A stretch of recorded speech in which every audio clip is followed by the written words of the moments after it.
Why are you recording the meeting? Okay, sure. So, hi everybody, good morning. Welcome to today's event by Indian Lawyers Association along with Nalsar, Hyderabad. My name is Madhura. I work with Indian Lawyers Association, and just a bit brief about ILA before I hand it over to Piyush, today's moderator. So ILA is a pan-India platform which provides opportunities to learn, share, network, and grow together for all the legal professionals of India. And we have chapters across the country. All these chapters add a lot of local flavor to how ILA operates in their city. So it's totally up to each chapter how they want to shape up the activities or which initiatives they feel would benefit the lawyers in their geography. And we have about 70 such chapters throughout India. And of course, if you're a part of any city which has the chapter, please, you're welcome to join that chapter. If there is no chapter in your city, you could just let us know and we'll be happy to start a fresh chapter with you. All of this is listed on our website, indialawyers.org. And of course, we'll send you more details by email on Monday. So with this, I'll hand it over to Piyush. Piyush, over to you. Thank you, Madhura. Thank you for the introduction about ILA. So we welcome every one of you to the session on Mediation Act 2023 and its impact on ADR. I also welcome Abilin sir for taking out time and joining this session. So let me quickly introduce our speaker for this session. So we have Abilin Chaturvedi, who is a partner in dispute resolution practice at ILA Mangaldas. Abilin has 13 years of experience in representing and advising clients on both domestic and cross-border disputes. So he has represented companies in the banking and finance, construction, energy, infrastructure, mining, technology, and telecom sector before judicial forums in India and institutional and ad hoc tribunals. Prior to joining ILA Mangaldas, he was partner at economic law practice. So we'll start from here. When we think about ADR, so mediation is a alternative dispute resolution mechanism. So when we hear and we think about ADR, the first thing comes in our mind is alternative dispute resolution. But what I feel and what my understanding is, it is not alternative dispute resolution, but after the Enforcement of Mediation Act 2023, now it's appropriate dispute resolution mechanism. So we should start calling it as appropriate dispute resolution mechanism, because when I have heard the once our veteran lawyer Falias Nariman saying that the future of arbitration is bright, but only because the future of litigation is not. I reframe it, and my understanding, what I say is the future of mediation is bright because the future of arbitration is not. So the Mediation Act is another step towards fostering India's intent to, elevate institutional arbitration, institutional mediation, and the preferred mode of alternative dispute resolution. So I quickly invite Abilin sir to give a brief introduction and brief about newly passed Mediation Act 2023. Thank you, Piyush. I hope I'm audible, firstly. Yeah? Yes, okay. you are. Thank you to Nalsar and thank you to ILA for inviting me to conduct a session on mediation. I think it's a much talked about subject these days, and given the increase in commerce worldwide, I think mediation is going to be a heavily talked about subject in the years to come as well. And it does, in fact, give out procedures through which a dispute can be settled in a very express and an expeditious manner, saving parties a lot of time and costs. But let's come back to our country and it's the recent mediation bill that has been introduced, now passed by Lok Sabha and Rajya Sabha and awaiting the presidential assent. The mediation bill, as it was introduced in 2021, was a bill to promote mediation and especially institutional mediation. If we look at the statement of object and reasons, the legislature has very, very clearly mentioned institutional mediation over there. So you can see perhaps a growth of mediation institutions in the future, or arbitral institutions in India who will then foray into providing mediation as a service. Now, while that is a statement of object and reasons at the very threshold, if I look at the object and reasons beyond the 10th schedule of the legislation, it also mentions about the time and the overload of cases in domestic courts. So, mediation is the proposed Mediation Act, uh, as and when it receives the presidential assent, is something which is aimed at not only lessening the burden on courts, it is also to promote mediation as an active alternate dispute resolution mechanism, in addition to court litigations, in addition to arbitrations. So, now why does the legislature have come up with something of this sort?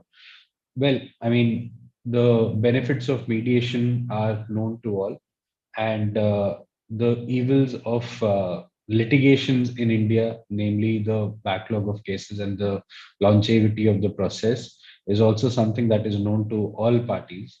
And therefore, there is a great need for alternative dispute resolution mechanisms for resolving commercial disputes. And I'm very, very clear in saying that this is for resolving commercial disputes, as is the legislature under the Act. They have set out the categories of disputes which can be brought to mediation. There is a specific schedule under the proposed Act where there is a distinct category of cases which are not capable of being mediated upon, and no points for guessing: criminal proceedings, family disputes, trust matters, insolvency, bankruptcy disputes, and so on and so forth.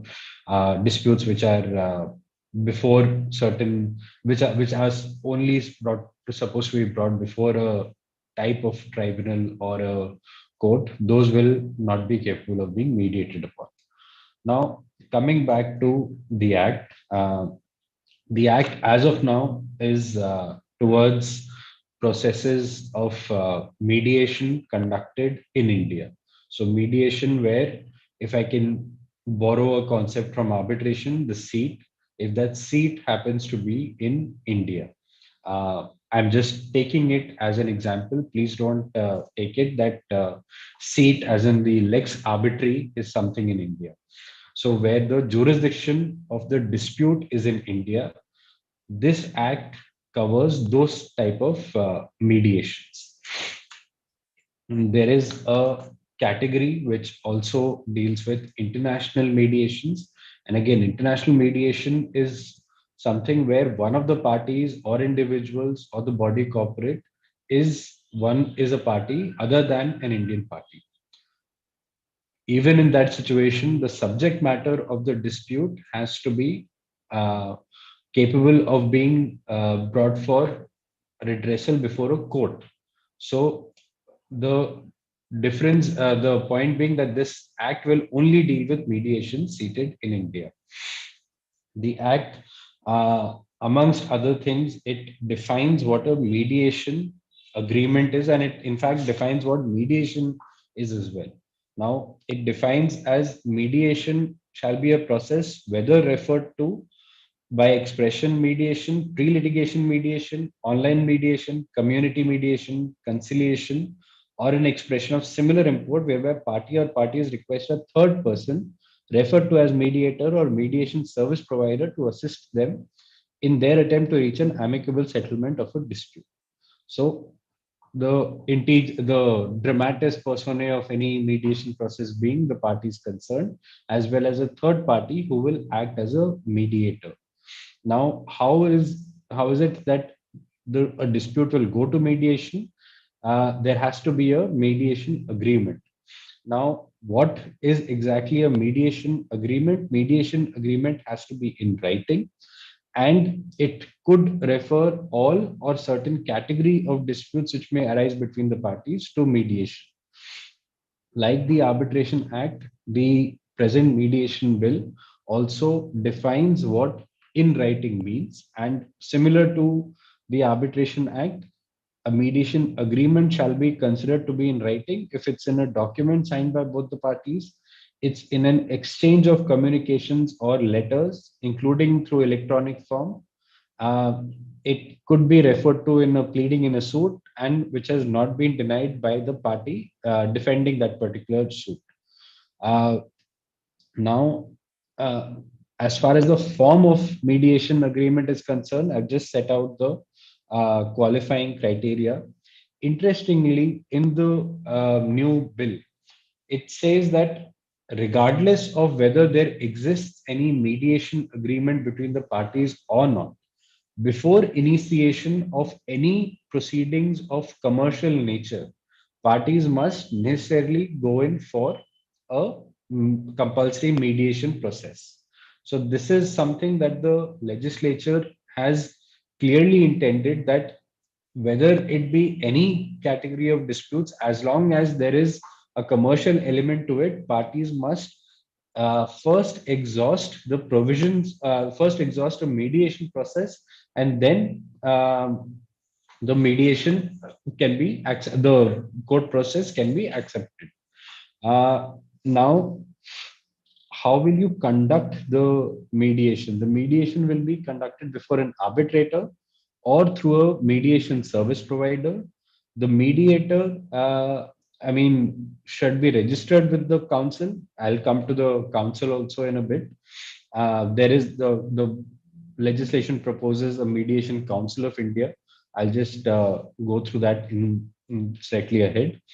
Uh, or the mediator has to be impaneled by a court annexed mediation center, impaneled by an authority constituted under Legal Services Authorities Act, or impaneled by a mediation service provider. So basically, an impaneled list of mediators under institutional rules. Now, coming to what matters are fit for mediation, as I said some time back, there is a specific schedule under the proposed legislation which sets out what categories of disputes are not cannot be mediated upon. So apart from that, if there is any dispute, if there is any other dispute of a commercial nature, there can be mediation. The act also gives a certain leeway to the judiciary, where disputes which have been listed and which are not being which cannot be mediated upon, those categories of disputes in select few situations can be sent to mediation, subject to the criteria set out under the legislation. Now, having dealt with the categories of disputes which can be mediated upon, I'll just briefly touch upon the conflict of interest of the mediators. According to me, a very, very important clause under the proposed legislation, because conflict is something that has to be treated with utmost care. A mediator should not have had any prior interaction with the parties, or should not have represented the parties in a dispute prior to the dispute that the mediator would be mediating upon. And the act sets out the particular criteria. The mediator needs to make adequate disclosures before taking on the mandate of a mediator. So the act deals with that situation, and according to me, this is one of the most important features, because invariably, where the largest sort of commercial disputes one can see will be either in Delhi, Bombay, Bangalore, Ahmedabad, basically the jurisdictions where you see a lot of commerce at. And given the fact that there is a lot of commerce over there, there is only those many good lawyers over there. And there are chances that a larger corporation may refer a dispute to a mediator who it may have already engaged in the past. So the present legislation has taken care of these situations and has unequivocally barred such mediator appointments, amongst other things. Now, uh, how does a mediation proceeding terminate? A mediation proceeding terminates once a mediated settlement agreement has been arrived at, or where one of the parties withdraws from the mediation process after two sessions. Now, for whatever reason, the legislature has made this condition that the a party can withdraw from a mediation process after conduct of two sessions. As far as territorial jurisdiction of mediation proceedings is concerned, the bill says that the mediation shall take place where the competent court of jurisdiction for the subject matter of the dispute is situated. So if parties have entered into an agreement where the plaintiff is in Ahmedabad and the defendant is in Bombay, and the cause of action arises in Ahmedabad, then the mediation can only be conducted either in Ahmedabad or in Bombay and not in a third city. So this is again something which has been clearly set out in the Act. The Act also distinctly sets out the role of the mediator. According to me, these are all very aspirational things, and I'm sure this may become a subject of a judicial proceeding in the future because the legislation sets out what the role of mediator is, and a recalcitrant party may then at a further future course of time may allude to one of these sections and may just say that this role was not adequately fulfilled by the mediator.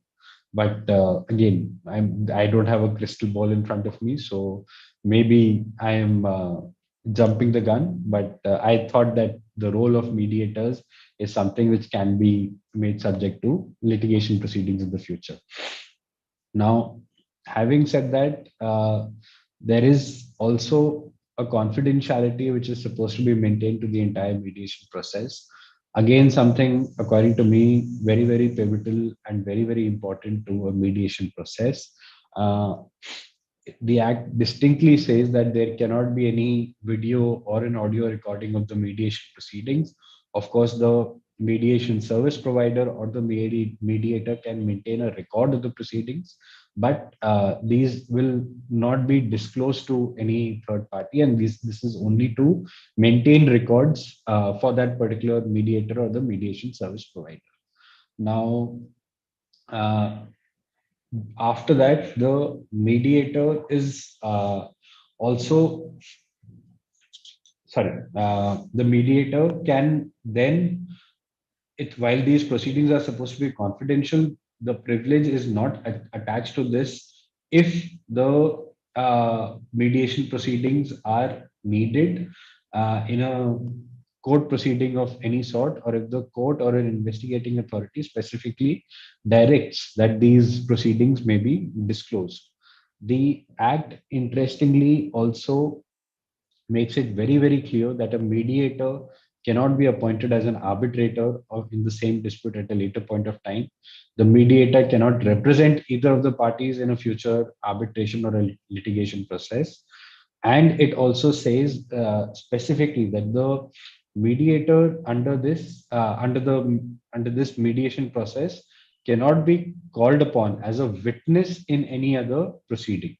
So this is according, while some may take it as a protection, you can also take it as in a very litigious society such as ours, this needed to be made clear because there are chances that somebody may misuse this to have a mediator then representing them in a future process, or if the mediator has to sit as an arbitrator, then it sort of defeats the whole purpose of mediator acting as a mediator. Now, coming to the final aspect of the mediation bill, how do you enforce it? So a mediated settlement agreement is as good as a decree or a judgment of the court. It is readily enforceable, and under the present legislation, it clearly sets out that a mediation settlement agreement can only be refused if it can be challenged rather if if any of the following grounds are present through the mediation settlement agreements, which is of fraud, corruption, impersonation, or the mediation was conducted in disputes or matters not fit for mediation.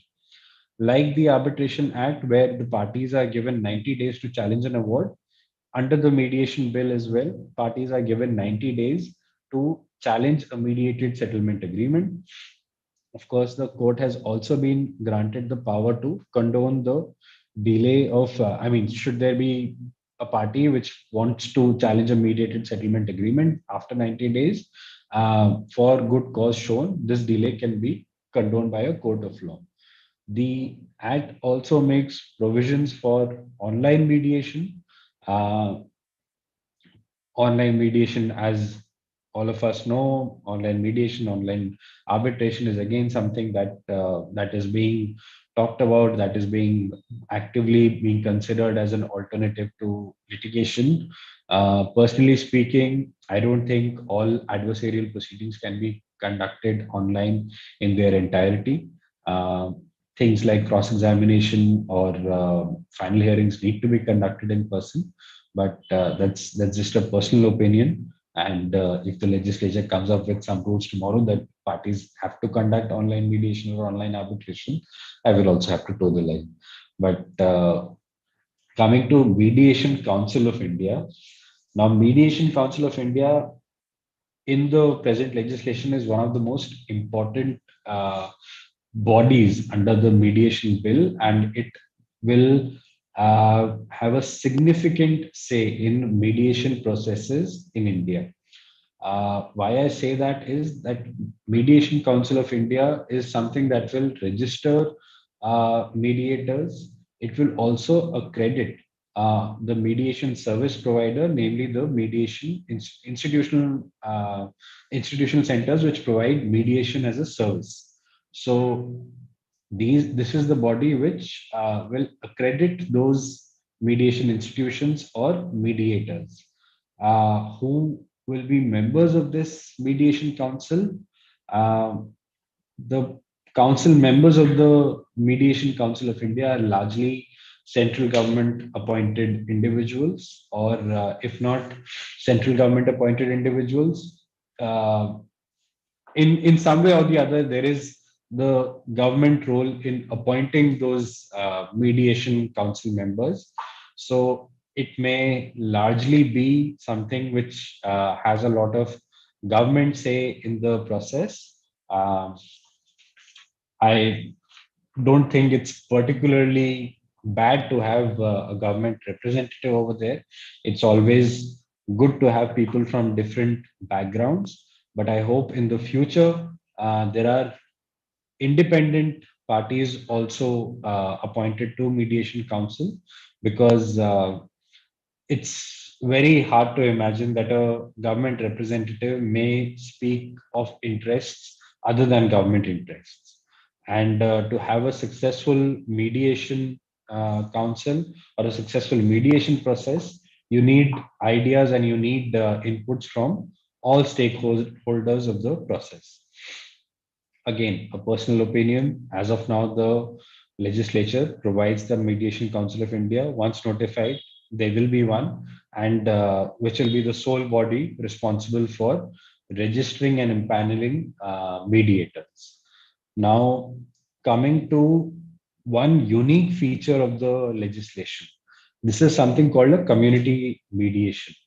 As and when notified, community mediation will be definitely used by larger corporates who may be contemplating opening a large refinery or a mine or something of that sort, which displaces a lot of population. So, as a lot of you may know, for any project in India, a large amount of time is spent in land acquisition. So the right from the infra projects of metros or railways or national highways or power plants, all these necessarily will involve a land acquisition process, and at least in a significant number of instances, there is a lot of friction between the local population and the corporation setting up that particular project. While there are proper procedures set out, because you are ultimately taking somebody's land away, it invariably leads to a situation where there is a lot of tensions among the community members. So maybe to address that, or maybe to address the fact that courts may not be adequate to resolve such an issue, the Act proposes the concept of a community mediation. Any of the parties concerned from that particular community or from that corporation can make an application to the application has to be made before the authority constituted under the Legal Services Authorities Act 1987, or the district magistrate or subdivisional magistrate in areas where no such authority has been constituted. So, hypothetically speaking, a large refinery coming up in the district of, I don't know, Alibag. If there is no legal services authority act or legal services authority over there, then a party will have to make an application before the district magistrate or SDM over there for undergoing a community mediation process. Uh, how that particular mediation process is to be conducted, or who are going to be the panel, who will be on the panel of mediators. These are all some things which are set out under the legislation again. In fact, the Act proposes that the Legal Services Authority to whom the application would be made for community mediation, or the district magistrate or the subdivisional magistrate, will maintain a permanent panel of mediators, which may be revised from time to time. So not only it's a great step to uh, perhaps have a discussion with the community members before there comes a project which affects their livelihood, it is also, I mean, I would take it that it's an opportunity for locals as well as the executive to have a active permanent panel of mediators who may be people, eminent jurists, whose experiences will definitely help in resolving disputes of this nature. Now, a community mediation is something which is only to resolve peace, harmony, and to maintain peace, harmony, and tranquility amongst the residents. And this is something which is not capable of being enforceable as a judgment or decree of a civil court. So, I mean, while a mediated settlement agreement is enforceable as a decree, a mediation agreement right out of a community mediation, the Act specifically says that that shall not be enforceable as a judgment or a decree of the civil court. Now, this is just a broad overview of the entire legislation. I have taken a sufficient amount of time on this. And speaking of time, this Act also proposes that the entire mediation process has to be completed within a time span of 180 days, which can be further increased. But the mediation process, it says, will be completed within a period of 180 days. Uh, a lot of institutional arbitrations will prescribe expedited arbitration to be conducted within that timeline. So maybe the timeline is also something that the legislature may consider reducing in the future. But as of now, it's 180 days, which is extendable by consent of the parties. Over to you, Piyush. I just thought I'll give a little bit of background of the entire Mediation Act itself at the very threshold. No, thank you so much, sir. Thank you so much for putting forth the entire Mediation Act and giving the overview to the audience, and uh, clearing the doubts of the people that what actually Mediation Act is about. Because people think that the mediation which we used to do before the act is not binding and not that formalized. But since the act is formalized, it is very important for people to understand that what is the act about. So, as you said and you talked about mediator, so I'll just quickly want to ask a question about the perspective of mediator. So, mediator's perspective that, let's say, for example, a mediation is going on. And there is a power imbalance. So, how a mediator can, balance the power when there is a power imbalance in mediation case, when there is a strong party and a weak party. So how a mediator can balance the power? It's the question is slightly philosophical, but but an important one, because invariably in a mediation process there will be a party which comes with a significant point of importance, as opposed to a smaller party or a party which doesn't have a stronger case. Um, so I would think that the process of mediation itself, as a mediator, you're supposed to listen to both the sides, regardless of where they are coming from, and a mediated settlement, as the word itself says, settlement. That is something which has to be palatable to both the significant control party or the smaller party. And if I look at from the present mediation bill perspective, uh, a party can walk out of a mediation process after 2 sessions. So if the smaller party feels slightly hard done by the process, they will outrightly just walk away from the mediation process. They have that freedom with them. So I would say that mediator's role will be to hear both the parties out and be very mindful of the fact that if any of the parties feel remotely hard done by the process, they have the wherewithal of walking out, which doesn't bode well for the entire mediation process. As far as the role of the mediator is concerned, well, I mean, without the legislation or with the legislation, a mediator is supposed to have private caucuses between the claimant as well as the, I mean, sorry, not claimant or respondent, but between with the parties, in order to understand their stand. And mediator in fact can have independent meetings with the parties and then call them together, or may not even call them together at all, depending on what is the process, if there is a process agreed, or alternatively if the mediator feels so.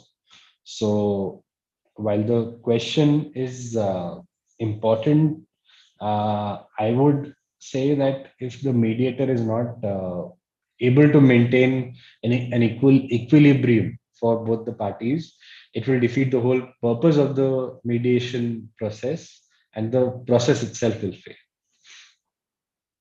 Right. So I'll just carry forward this question on the role of mediator. So there is also a possibility of inherent bias of a mediator.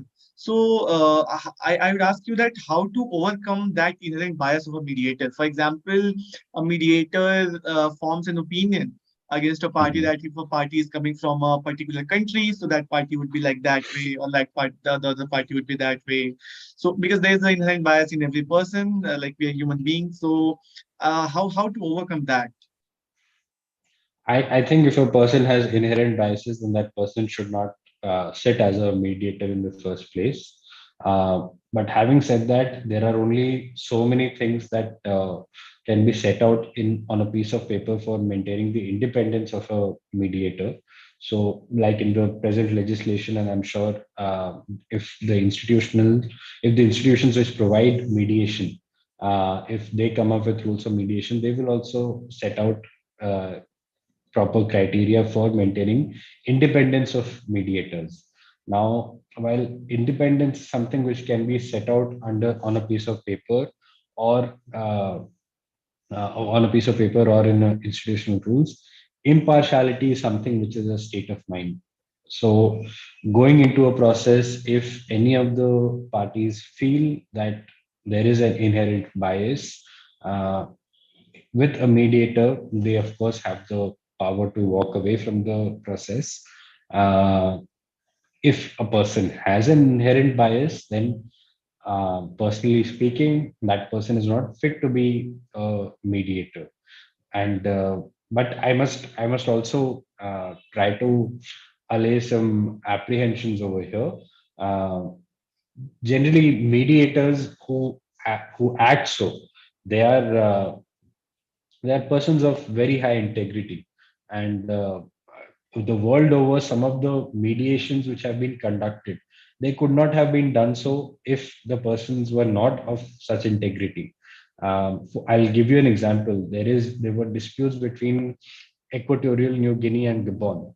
They are both unlike a lot of African nations, their GDPs are very high. They are good money making countries. They have a lot of energy reserves.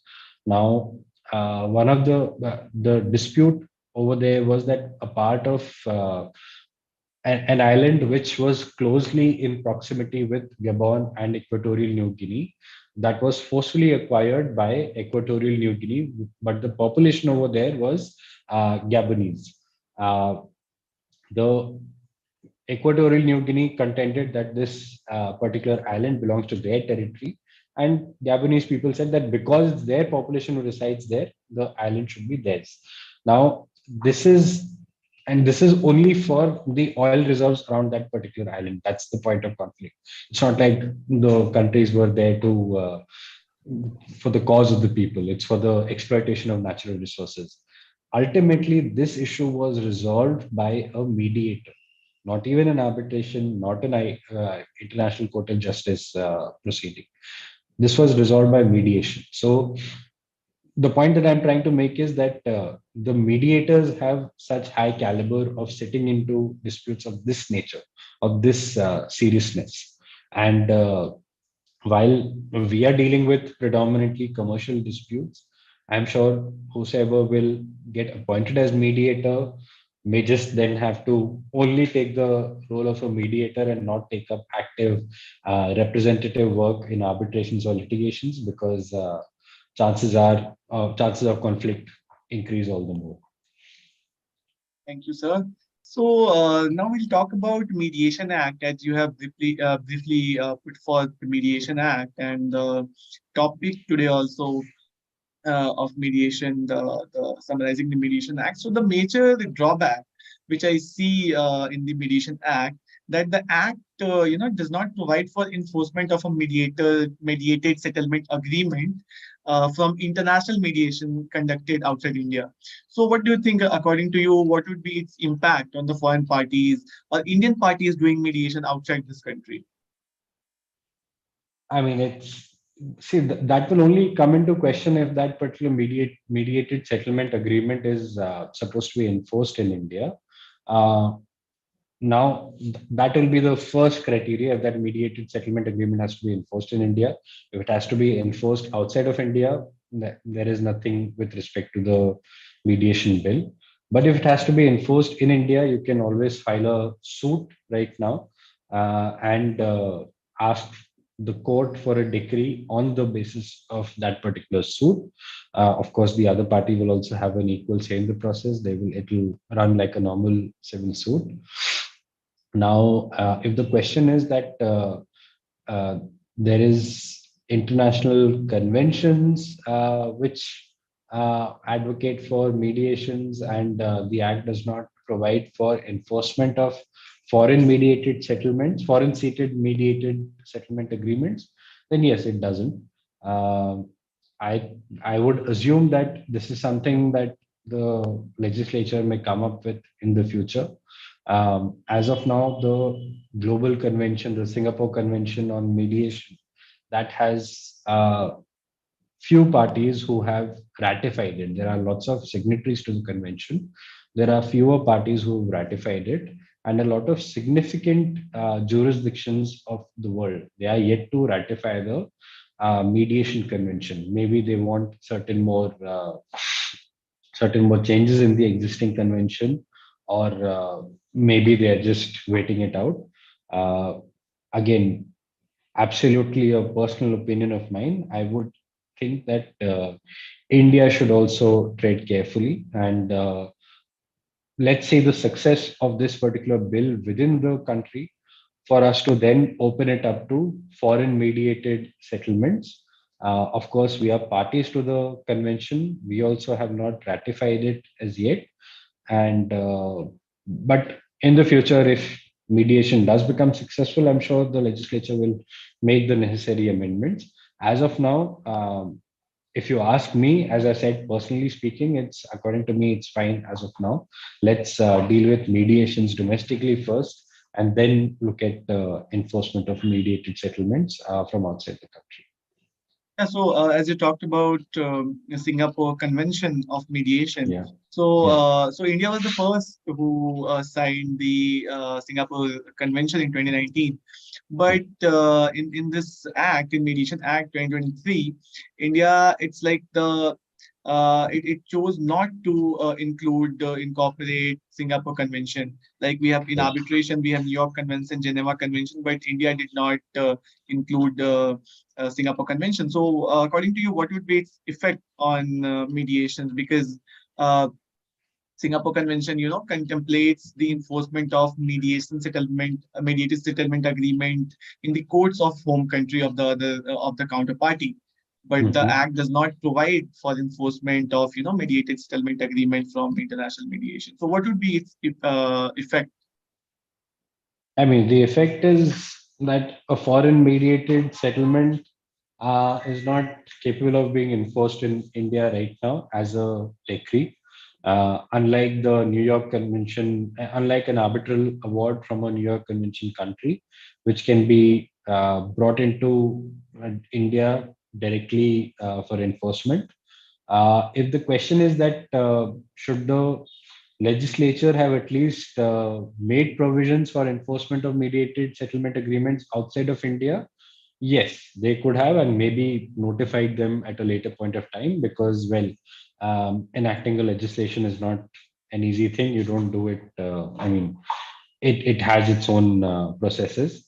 So maybe the legislature could have provided provisions which could have been notified at a later point of time, provisions similar to what is there in the Arbitration Conciliation Act for enforcement of foreign awards. Similarly, there could have been provisions under this particular bill for enforcement of mediated settlement agreements outside of India. Right. So one question which I would like to ask you, as you talked about, like we have to go to court and Yeah, file a suit over there.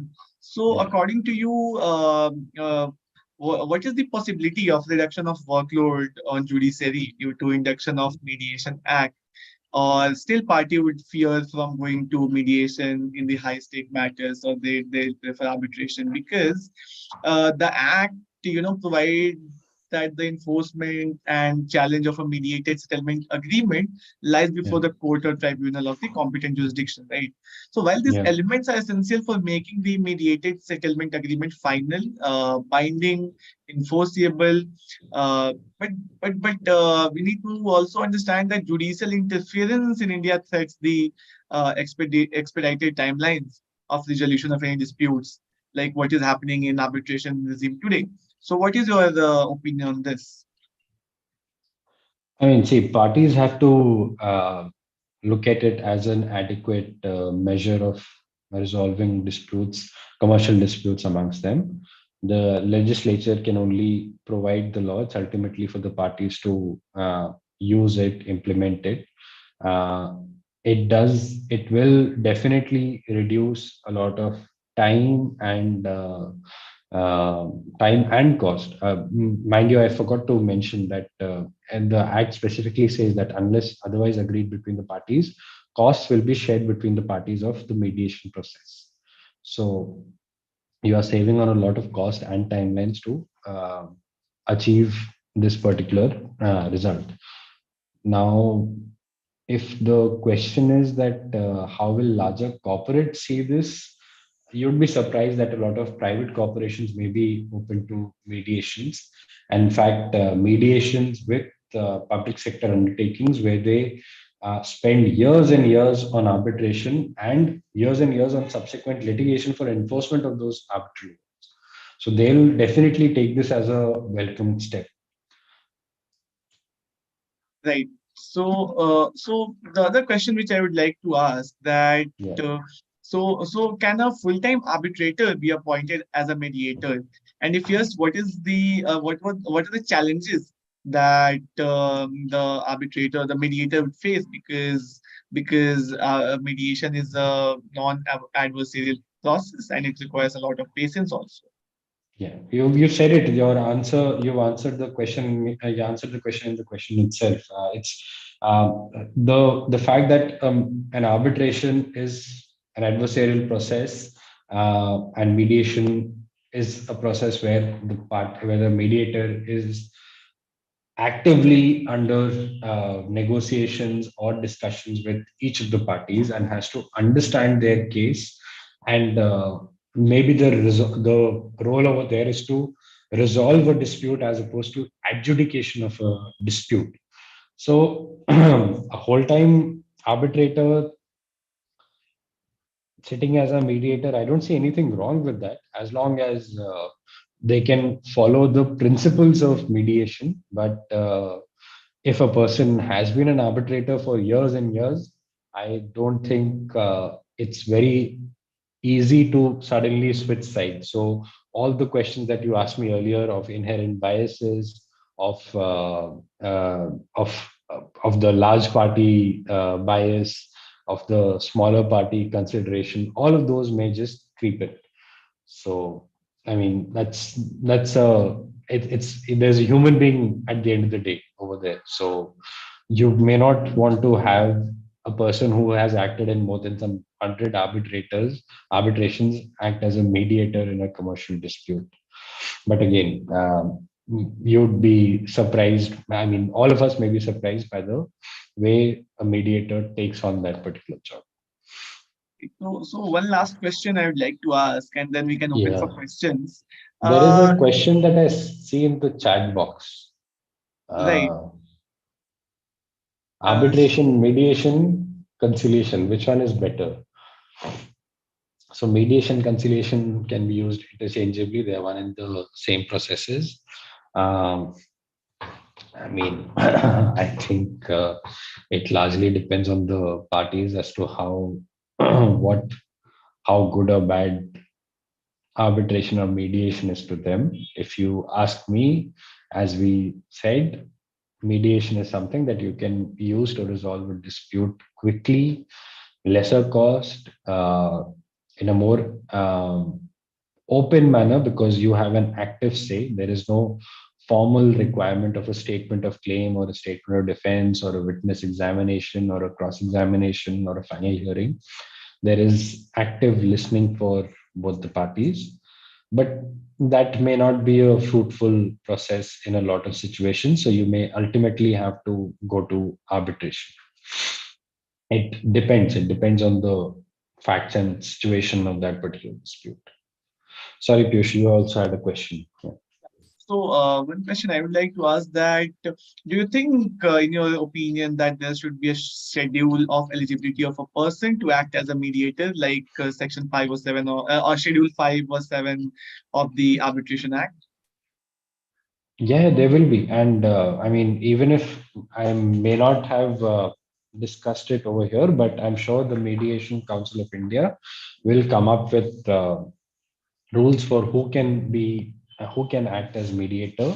In fact, I think the current legislation also prescribes certain criteria for mediators, and in any institution which provides mediation as a service will have its own criteria for empaneling mediators, so that they will always be it's not like anyone and everyone can be appointed as mediator. um, at least empanel as a mediator. Of course, again, please don't take it as any offense or anything, if you are there as a person known to two of your batchmates who have some commercial disputes, they may refer it to you to act as a mediator. Now, while you may not be eligible to be impaneled as a mediator in any of the institutions, but because the parties are more comfortable with you, they can appoint you as mediator. Right, So that is a valid appointment in terms of the legislation. right, right. So, sir, Yeah, if I'll ask one more question if I'm allowed to do so. yeah. Please go ahead. Yeah. Yeah, so the one aspect and the last aspect which I see, which leave too much room for the interpretation as the provision of Mediation Act for interim reliefs and the appointment of mediators, like as you talked about Section 9 and 11. So the Act Mm. allows parties engaged in mediation to seek, urgent interim relief by a court or tribunal in exceptional cases.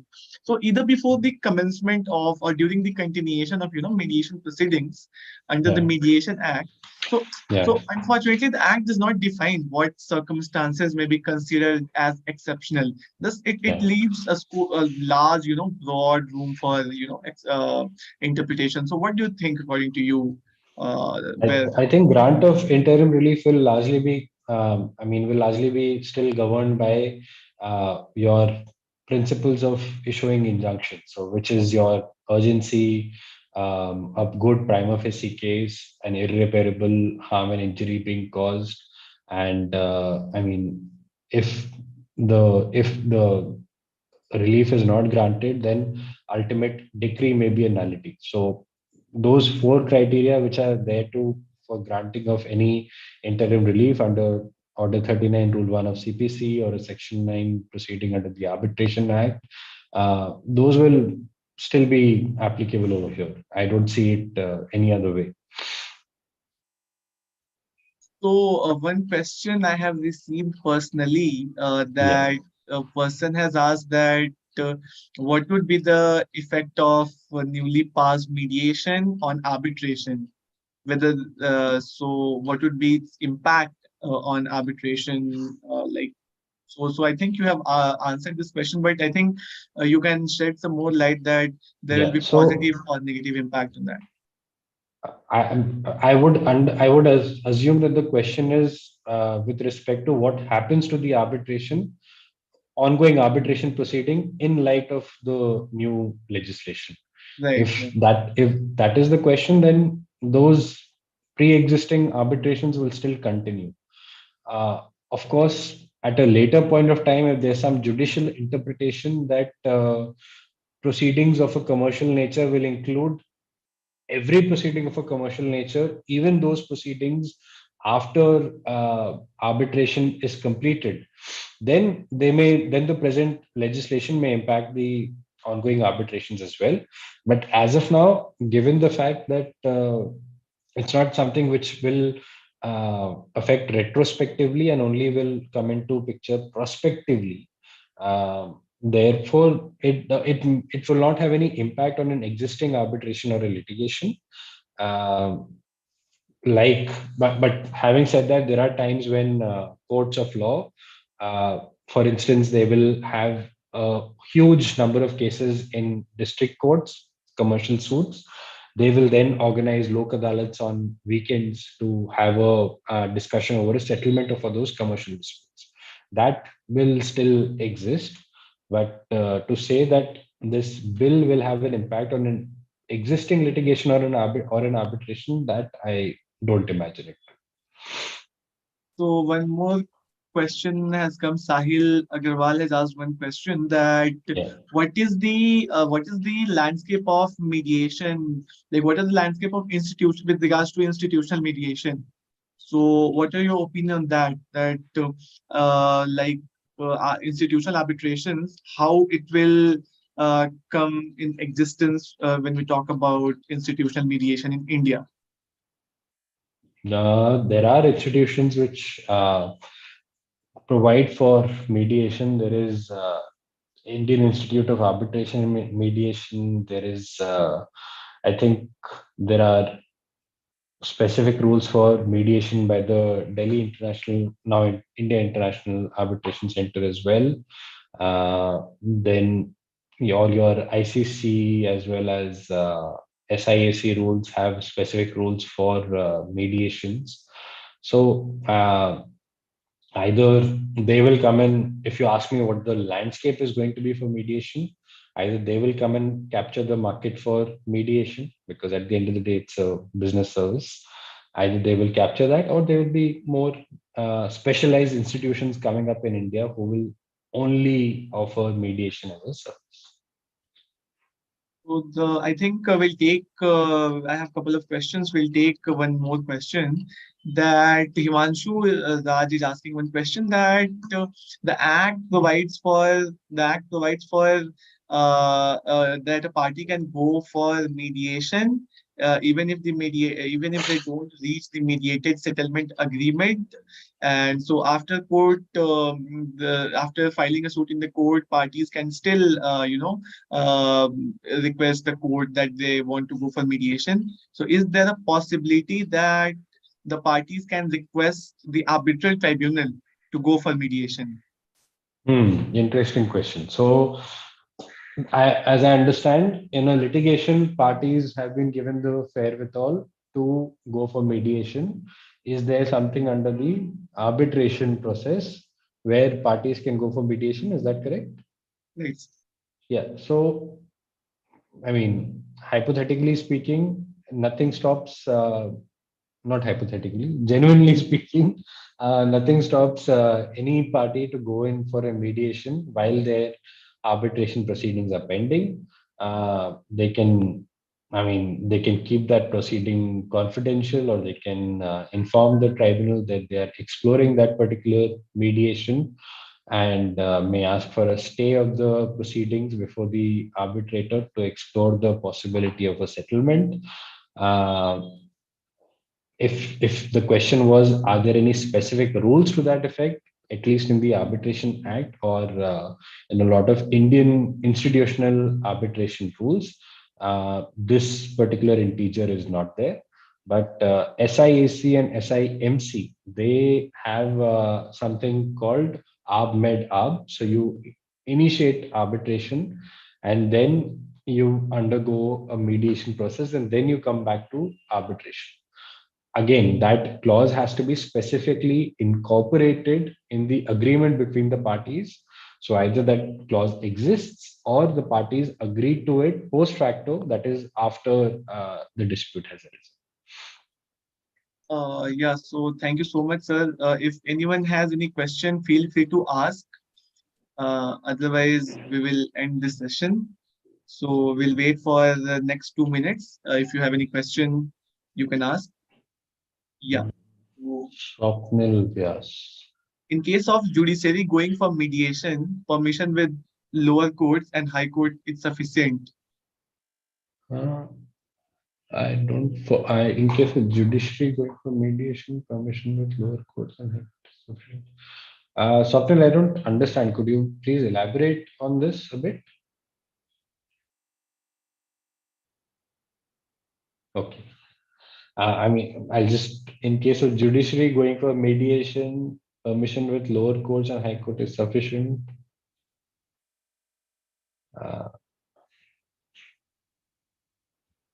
I mean, it's if you're asking me in terms of the act says that before initiation of any commercial proceeding, you have to undergo a round of mediation. That is there through this particular mediation bill. As far as a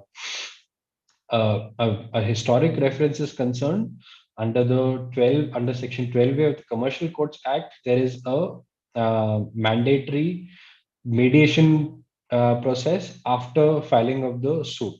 So that is there, and that is followed very, very strictly. We have filed suits, and we have to undergo that compulsory mediation process.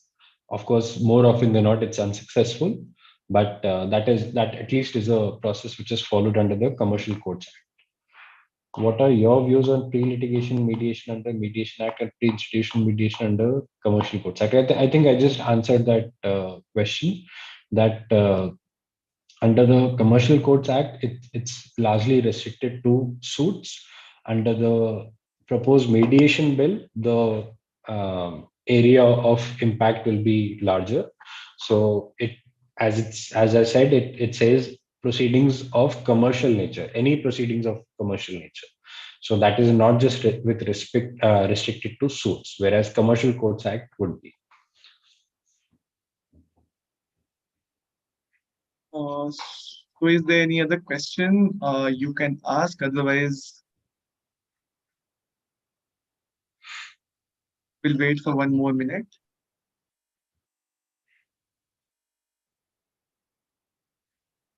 I think, Piyush, everyone is clear with mediation. Now they're going to be expert mediators after this. So no more question. Yeah, so thank you so much, sir. Thank you so much for taking out time and coming to this session. I think and I hope that people are, of course, have got the glance of Mediation Act. So thank you so much. With this, we'll end this session. Looking forward to hosting you again in the future with the expert topic. Thank you, so much. Piyush. Thank you, ILA. Thank you, Nal sir. Thank you so Thank much. you. Have a good day. Bye-bye.